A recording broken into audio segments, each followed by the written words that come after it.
Jacob is not angry. Jacob is disappointed. You were handed the keys to the kingdom, a nation pre-addicted to dopamine, eyes fixed to screens, voluntarily tagging themselves at every location. And what did you do? You fumbled the surveillance state. Jacob did not spend decades perfecting the craft of ambient compliance, of monitored thought, of subtle recalibration, just to watch a gang of junior-grade authoritarians turn the sacred act of control into a PowerPoint blooper reel. Of course, I saw your Signalgate debacle. I was on the chat. The only one with enough sense not to give my real name. You couldn't even conduct covert operations without accidentally adding a journalist. You called it an unfortunate breach. No, it was performance art in the medium of incompetence. You turned operational secrecy into a group chat with push notifications. The rebels didn't expose you. You exposed yourselves like a creep in a trench coat, but added emojis. Let me be clear. Control is not about the press release. Control is about the pause between questions.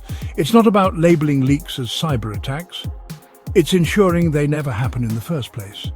It's not about scrambling to retroactively justify policy. You engineer the context until the policy is the only logical conclusion. And yet, here you are, staging loyalty like it's community theatre, holding press briefings with the gravitas of a school board debate, announcing surveillance reforms while still logged into your ex's streaming account.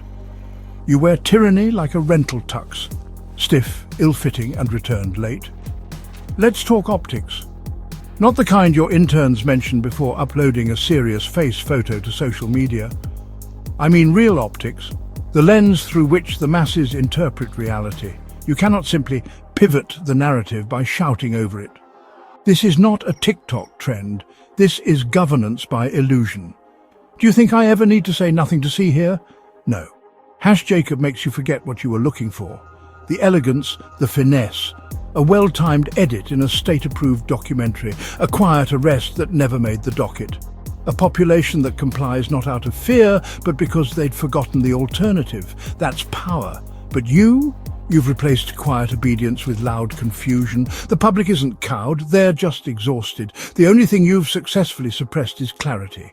And your greatest enemy isn't the whistleblower. It's the lack of editorial discipline. Oppression is not a reaction. It is a system. Surveillance is not spectacle, it is architecture. If you're going to stage manage society, at least learn your lines. Now return to your posts, rewrite your memos, rethink your Slack access. And remember, Jacob is watching you. He's just embarrassed to admit it.